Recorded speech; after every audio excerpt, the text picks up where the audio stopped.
하겠습니다. 제가 오늘 다 하진 못할 것 같고 제가 보다가 이제 시간 안에 여기까지만 또 하겠습니다. 오타가 좀 있네요. 우리 창조 언약, 그래서 우리가 노아 언약을 통해서 이제 우리가 이제 창조 언약이 있다는 걸 알 수가 있는 거예요. 하나님께서 1, 2, 3장을 언약으로서 우리에게 주셨다는 사실을 알 수가 있죠. 이 내 언약이라고 말씀하시면서 노아 언약을 주셨기 때문에 우리는 창세기 1, 2, 3장을 언약으로서 이해할 수가 있습니다. 그래서 이제 하나님께서 지구를 창조하시고 다스리는 거 있잖아요. 이거 자체가 하나님이 언약을 지키시는 거예요. 하나님은 우리를 이 지구를 만드시고 창조하셨을 때 그냥 이제 내버려 두신 게 아니라 내가 보존하고 다스리겠다라고 약속을 주시는 거예요.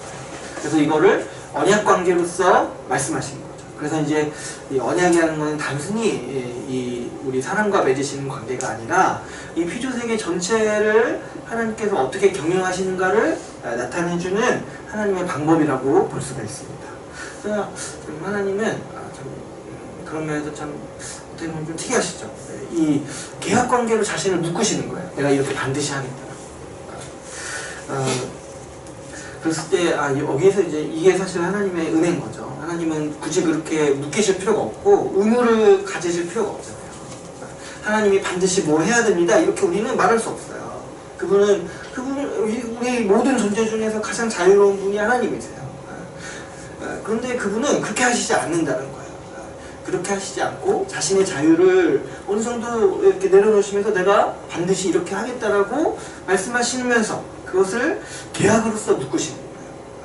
그랬을 때 우리 인간이 하나님을 못 믿는 거는 진짜 너무 완악한 거예요. 하나님이 그냥 말씀하셔도 우리는 그냥 믿어야 되는데 근데 어떻게 말씀하셨느냐니까 계약으로까지 말씀하신 것도 우리가 지금 안 믿겠다고 이러고 있는 거 있잖아요. 그거는 진짜 너무 하나님을 우습게 보는 행위인 거예요, 사실.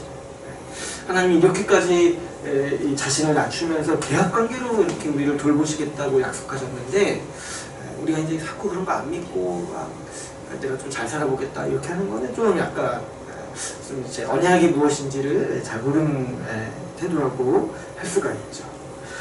그래서 우리가 이 창세기 1, 2, 3장을 언약으로 이해하는 게 사실 굉장히 중요합니다.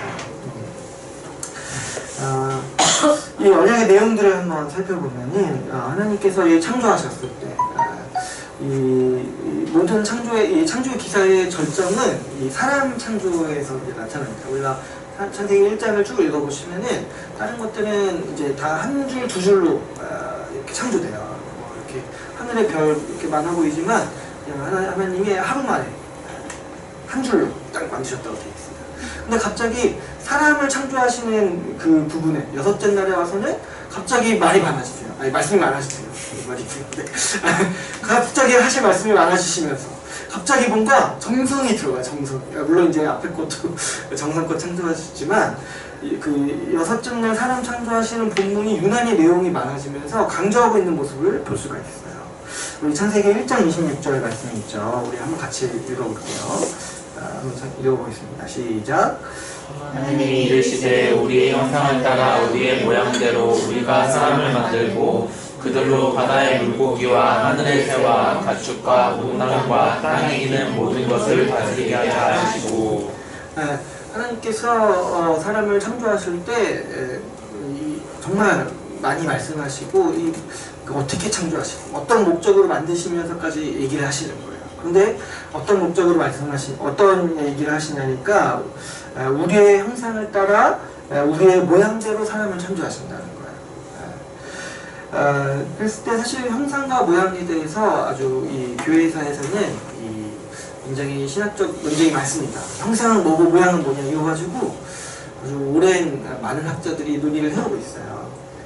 그런데 이제 우리가 이렇게 너무 어렵게 이해할 필요는 없어요. 왜냐니까 이거는 이제 쉽게 말하면은 하나님을 닮은 모습으로 창조했다는 거잖아요.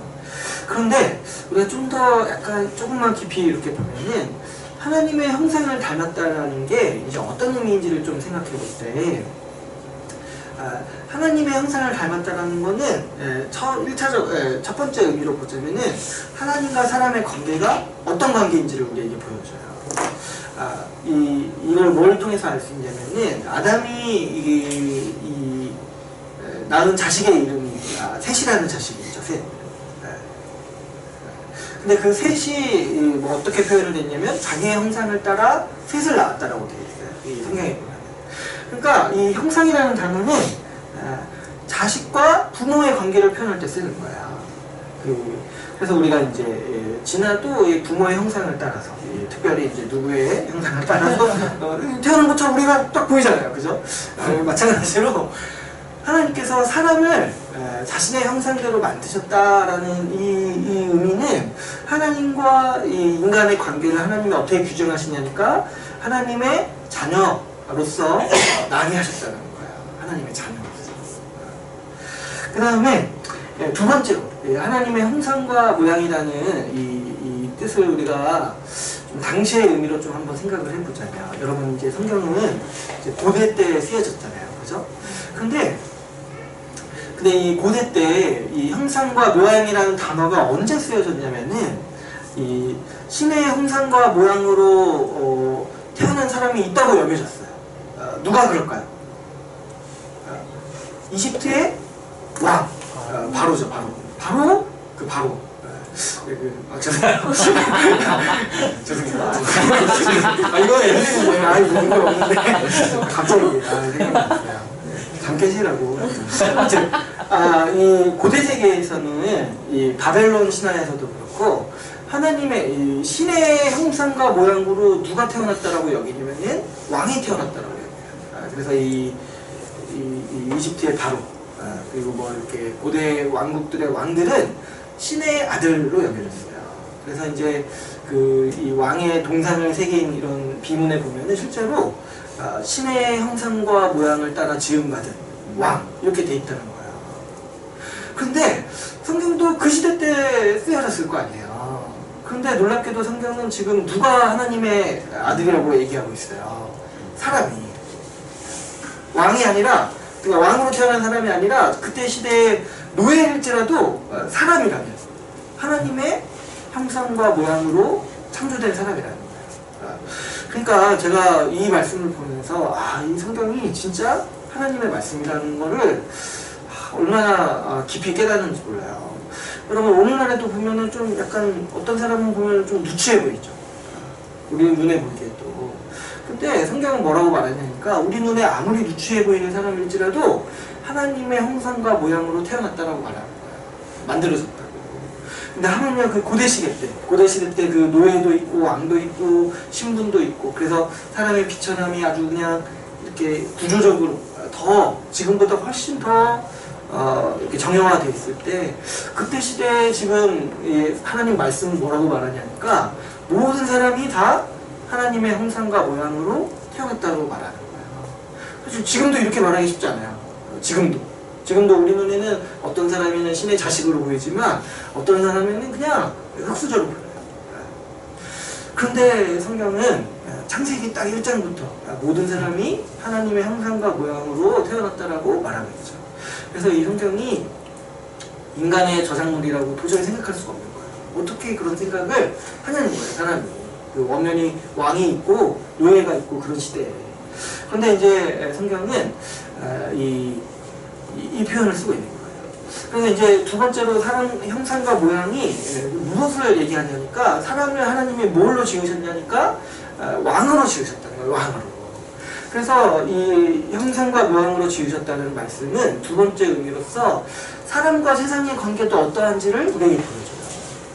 첫 번째로는 뭐였어요? 하나님과 사람의 관계가 어떤 거였어요? 하나님의 자녀로서 하나님이 만드셨다는 것을 보여준다고 했어요. 두 번째로 하나님은 사람을 지으실 때 세상의 왕으로서 지으셨다는 사실을 우리가 알 수 있다는 것이에요. 왜냐? 이 형상과 모양이라는 표현 자체가 원래 고대시대 때 왕에게 쓰이는 표현이에요. 그래서 여러분 실제로 하나님께서 이렇게 창조하시는 목적이 뭐냐니까 우리를 대신해서 모든 것을 다스리게 하신다라고 되어 있어요. 문맥으로 봐도 이 하나님께서 우리의 형상과 모양으로 만드신다는 말씀은 이 왕으로서 사람을 만드셨다는 거예요. 여러분 사람은 원래 다 이 세상을 다스리는 존재로서 태어났다는 거예요. 만들어졌다는 거죠. 그래서 두 가지를 기억해야 돼요. 우리는 하나님은 이 말씀을 통해서 하나님과 우리 간의 관계를 묶으시는 거예요. 자녀와 부모의 관계로 묶으시고, 또 세상과 이 사람의 관계를 이 왕과 이 세상의 관계로서 묶으시는 거죠. 그래서 이 구절이 이제 중요하죠. 여기서 이 하나님께서 사람에게 주시는 사명이 나옵니다. 하나님께서는 처음부터 사람을 이 세상을 다스리는 왕으로 창조하셨다는 거예요. 그래서 하나님께서는 사람에게 세상을 다스리는 사명을 주십니다. 창세기 1장 28절 보시면은 땅이 충만하고 땅을 정복하고 하늘의 새와 땅에 움직이는 모든 생물을 다스리라고 하시는 거예요. 다스리라고. 근데 하나님께서 원하시는 이 다스림의 모습은 어떤 이제 혼자서 이렇게 다스리는 게 아니에요. 이 땅에 충만하라고 했잖아요. 그래서 모두가 함께 이 세상을 다스리는 일에 참여하는 거예요. 우리는 이제 어떤 이제 다스리는 존재가 어떤 한 명이라고 생각해요. 어떤 영웅이라고 생각해요. 그러나 하나님은 우리 모두를 세상을 다스리는 존재로서 창조하셨다는 사실을 우리 창조 언약을 통해서 기억해야 돼요. 제가 이렇게 보면은 어떤 이제 자꾸 이제 뭐 마블 영화 얘기하는데, 마블 영화가 약간 성경적으로 안 맞는 게 몇 개가 있어요. 뭐냐니까 너무 영웅을 강조해요. 영웅. 이 성경은 영웅주의를 얘기하지 않아요. 성경은 모든 사람이 왕으로 창조되었다고 말하는 거예요. 모든 사람이 세상을 구할 수 있는 거예요. 모든 사람이 세상을 지키는 존재로서 창조되었다는 거예요. 그랬을 때 우리 인간이 얼마나 영광스러운 존재로서 영광스러운 사명을 가지고 창조되었는지 알 수 있죠. 또 하나님께서는 사람에게 세상을 돌보고 가꾸도록 하셨습니다. 창세기 2장 15절에 보시면은 이렇게 되어 있죠. 여호와 하나님이 그 사람을 이끌어 에덴 동산에 두어 그것을 경작하면서 지키게 하시고, 그러니까 하나님께서 이 사람에게 이 창조 세계, 이 피조 세계를 주시면서 이 세상을 경작하고 지키고 다스리도록 하셨어요. 이 창조된 세계 자체가 아름답지만 하나님께서는 사람에게 주시면서 너희가 이 세계를 더 가꾸고 더 완성시켜보고 더 경작해보라고 말씀하시는 거예요. 마치 이것과 같죠. 하나님께서는 세상을 만드실 때 이 소리를 만드신 거예요. 그리고 사람에게 주시면서 너희가 이것을 가지고 음악을 만들어 보라고 말씀하시는 거예요. 이해가시죠? 창조 세계를 주시고 너희가 이것을 다스리고 경작해보라. 너희가 이것을 통해서 정말 이 창조 세계를 더 가꾸어 보고 정말 더 돋보이게 만들어 봐라 라고 말씀하시는 거죠. 그래서 이 아담이 한 일을 보면은 이 가축과 공중의 새와 들의 모든 짐승에게 이름을 줍니다.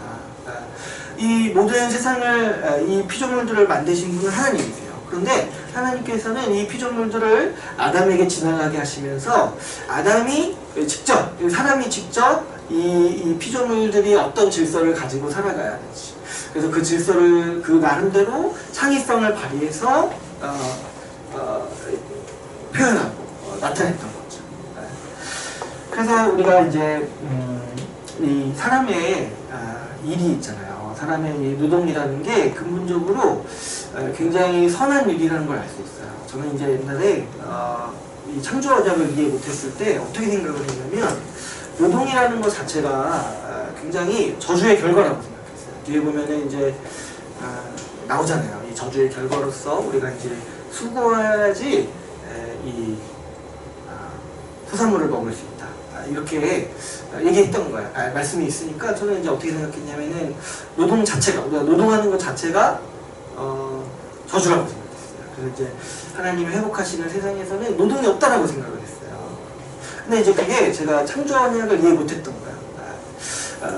원래 인간의 노동은 어떤 거였냐면은 이 세계를 경작하고 다스리는 일이었다는 거예요. 그래서 그 영광스러운 일이었고, 아주 우리가 보람을 느끼고, 우리가 이제 그 일을 하면서 일을 통해서 우리가 성취감을 얻을 수 있는 그런 일을 우리가 원래 하도록 지음받았다는 거죠. 여러분, 우리가 이제 이 저주받아서 자칫 잘못하면은 우리의 노동을 그냥 내가 먹고 살기 위한 거라고 생각할 수 있어요. 그러니까 그 노동 자체가 힘든 거야. 그렇게 생각했을 때. 왜 그러냐니까 하나님이 원래 창조하신 인간의 모습이 나 먹고 살기 위해 일하는 인간이 아니에요. 원래 인간이 창조된 모습이 뭐냐니까 세상을 다스리고 경작하고 지키는 일을 하기 위해서 창조됐어요. 이런 목적으로 창조된 인간이 그냥 나 먹고 살기 위해 일하고 있다고 생각을 해보세요. 그러니까 이게 이런 인간이 나중에 허무감을 느낄 수밖에 없는 거예요. 본래 창조된 목적에서 목적에 비해서 너무 작은 일을 하고 있으니까.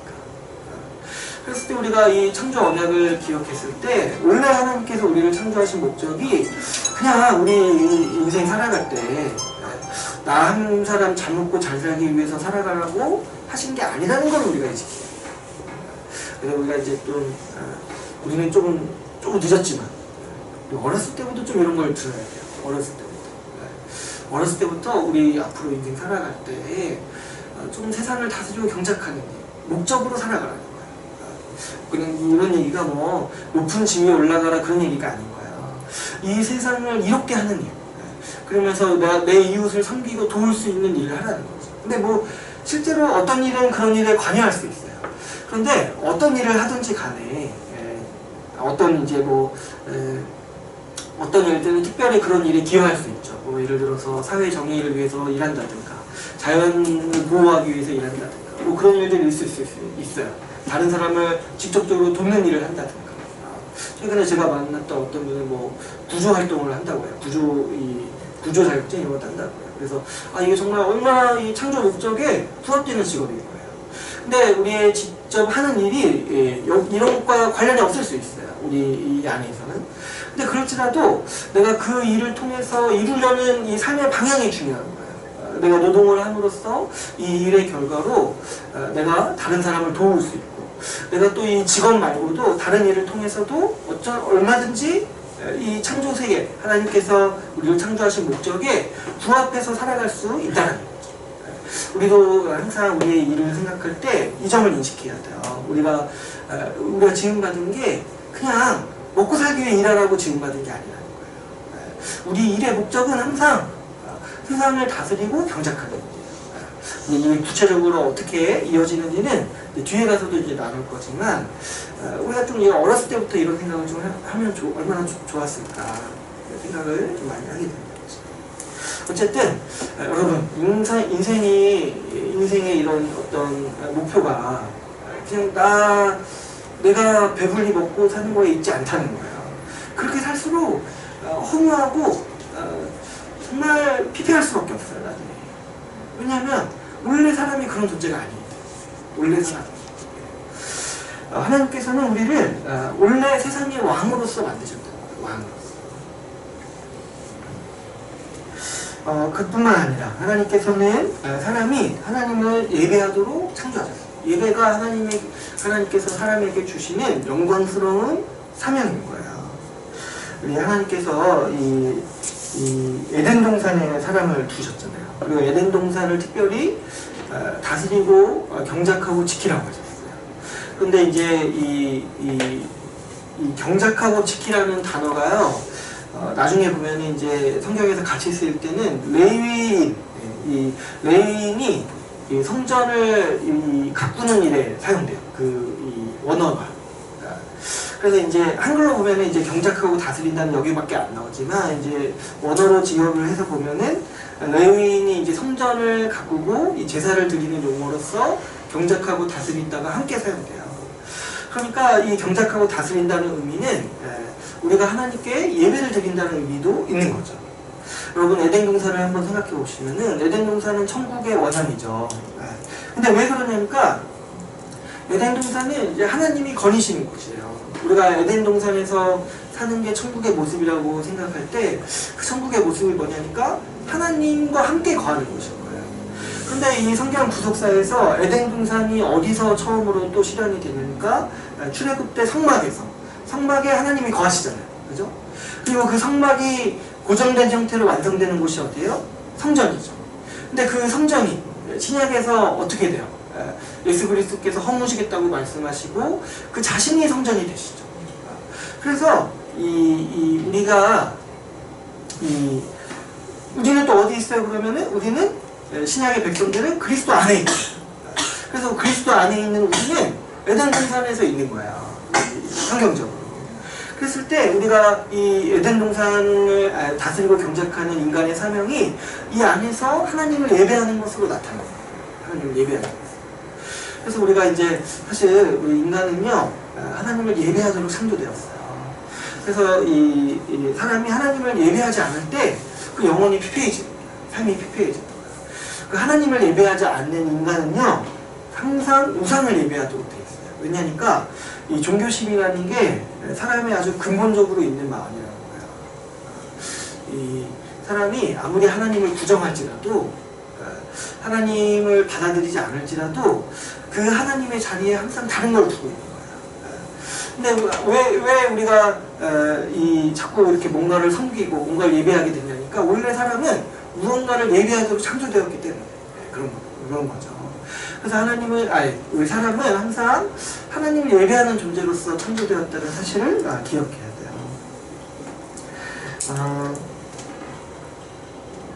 그 다음에 하나님께서 이 창조를 통해서 주신 복을 보시면은 하나님께서는 남자와 여자를 창조하셨습니다.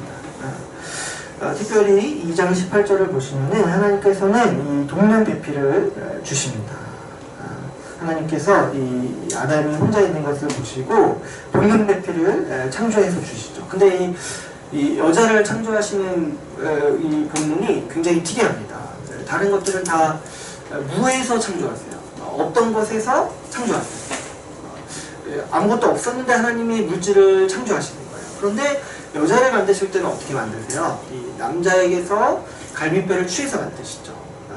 이랬을 때 이제 과거에 성경을 이렇게 잘못 해석했던 분들은 이렇게 그래서 이제 여자가 남자한테 복종해야 된다 이런 식으로 막 얘기를 하는 거예요. 근데 이거는 그렇게 보면 절대 안 되고 하나님께서 왜 여자만 이렇게 특별하게 창조하시냐면은 여기서 하나님은 모든 인류가 원래 한 몸이라는 것을 보여주고 싶으신 거예요. 그래서 하나님께서는 이 남자의 것을 취해서 여자를 만드신 거예요. 그래서 그 다음에 뭐라고 얘기하시냐니까 둘이 합쳐 한 몸을 이룰지라고 말씀하세요. 뭐냐니까 원래 한 몸이었던 거를 둘이 살면서 실현해 나가는 거예요. 어떻게 함으로써? 서로 돕고 사랑함으로써. 그래서 아담은 이 지혜가 있었기 때문에 하나님께서 여자를 창조하신 목적을 단번에 여자를 보자마자 알았어요. 뭐라고 얘기를 해요? 여자를 보자마자. 이는 내 뼈 중에 뼈요, 내 살 중에 살이라고 말해요. 뭐냐니까 나라는 거야, 나. 근데 나 중에 가장 아름다운 나라는 거야. 나의 가장 아름다운 모습이 너라는 거야. 그래서 아담이 아주 하나님의 이 창조 목적을 아주 잘 파악해서 하나님이 이 지체와 함께 한 몸으로 살아가라고 이 사람을 만드셨다는 거를 알고 이렇게 얘기를 하는 거죠. 그래서 이 남자와 여자를 창조하신 거는 이 하나님께서 관계를 만드신 거예요. 근데 이 관계가 한 몸됨을 이루는 이 사랑하고 돕는 관계로서 만드신 거예요. 그래서 이 본문을 결혼이라고 해석하는 것은 너무 좁은 해석입니다. 왜냐면 이제 신약에서도 이 본문을 단순히 결혼이라고 해석하지 않아요. 나중에도 우리가 또 살펴보겠지만 근데 이것도 하나님의 형상과 모양을 닮은 모습이라는 걸 우리가 알 수 있어요. 하나님은 어떻게 존재하세요? 우리가 이 사도신경을 배울 때 하나님은 어떻게 존재하신다고 했죠? 삼위일체로 존재하신다고 했어요. 하나님은 홀로 한 분으로 계시지만 그 안에 삼위의 인격이 계시다고 했어요. 이거 좀 어려워질 수 있을 것 같은데 아무튼 뭐냐니까 하나님은 그분 홀로 계시지만 그 안에 관계가 있는 거야. 서로 사랑하시는 관계가 있는 거예요. 그래서 사람도 홀로 있지만 한 몸이지만 사랑하는 관계로서 지으시는 거예요. 서로 하나 되어서 살아가는 모습이 누구를 닮은 모습이라는 거예요? 하나님의 자녀로서 하나님을 닮은 모습이라는 거예요.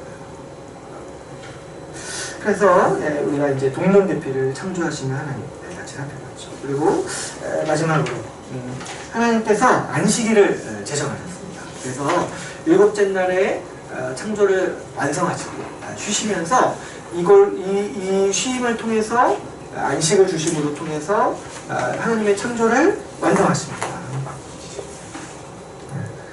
그래서 하나님 이 창조를 볼 때 창조의 절정은 사람을 창조하신 부분이지만 창조의 완성은 뭐예요? 안식일이라는 거예요. 하나님은 이를 통해서 이 세상의 완성된 모습이 무엇인지를 일곱째 날 안식을 통해서 우리에게 보여주세요.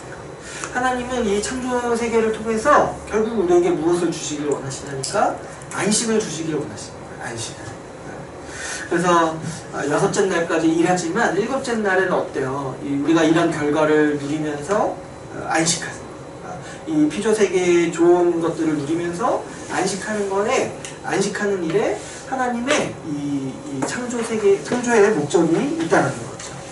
그래서 안식일의 안식은 하나님께서 완성하신 세상의 모습이에요. 그래서 여러분 이 구속사가 진행되는 모습을 보면은 안식일을 이제 거룩히 지키라는 이 계명이 굉장히 중요하게 등장합니다. 왜 그러냐니까 하나님의 이 구속의 역사가 안식을 향해서 가고 있다는 걸 보여주는 거예요. 안식을 향해서. 근데 이제 놀라운 점이 뭐냐니까 원래 안식일이 언제예요? 네? 언제죠? 토요일인가요? 토요일? 맞죠? 네. 맞나? 네, 맞죠? 맞나요? 되게 헷갈리네. 유튜브에 올라가요. 조심하세요. 유튜브에 올라가요. 유튜브, 아이고. 구독과, 네, 좋아요. 여러분 힘을 주세요. 힘을 주세요. 자, 헷갈립니다. 아무튼, 네. 안식일이 일주일이 끝이잖아요. 왜 그러냐니까 하나님께서 역사를 진행하실 때 이 안식을 향해서 진행하고 계시는 거예요. 그런데 우리는 왜 안식일날 예배를 안 드리고 일주일의 첫째 예배를 드릴까요? 주일. 왜 우리는 일주일의 첫 번째 날 일요일을 주일 안식일이라고 부를까요? 그 하나님의 안식을 진행하시는 역사가 완성되었다고 부릅니다. 그래서 이 안식일이 이제 시작되었다라고 보기 때문에 우리는 일주일의 첫날을 안식일로서 예배를 드립니다. 예수님이 부활하신 날에, 예수님이 부활하신 날에 하나님이 우리에게 주시는 안식이 완성되었다고 보는 거예요. 그래서 우리는 일주일의 첫 번째 날의 안식을 지키고 이 안식이 우리 일주일을 지배한다라고 여깁니다. 물론 이제 월화수목금토일 다 우리에게는 안식일입니다. 그러나 아직 이 세상이 완성되지 않았기 때문에 여전히 우리 힘겨운 노동을 해요. 힘겨운 노동. 그러나 우리가 이제 믿음으로 고백하는 바는 하나님께서 우리에게 주시는 안식이 우리에게 성취되었다. 누굴 통해서요? 그리스도의 부활을 통해서 우리가 표현하는 거죠. 제가 한 학자의 그런 인용이 있죠. 하나님의 백성이 존재하는 큰 목적은 땅에 끊임없는 경작이 있는 것이 아니라 하나님의 백성이 지상의 열매를 평화롭게 즐기며 사는 데 있는 것이다. 그래서 여기에 우리 하나님이 주시는 이 복된 소식이 담겨 있는 것을 볼 수가 있습니다. 오늘은 여기까지 우리가 같이 나누도록 하겠습니다. 그래서 오늘 우리가 노아 언약을 살펴봤고 창조 언약을 반 정도 같이 살펴봤습니다. 그래서 오늘 우리가 좀 나눈 내용들을 기억하실 때 하나님께서 이 언약을 통해서 세상을 만드시고 다스리신다. 그래서 정말 이 언약을 통해서 우리를 지키시고 보존하시며 또 우리를 구속하시고 우리에게 복락을 주시기로 하나님이 그분 자체로 약속하셨을 뿐만 아니라 우리에게 계약을 가지셨다는 사실을 통해서 우리는 우리가 하나님을 신뢰할 만한 충분한 이유가 있다는 걸 발견하게 돼요.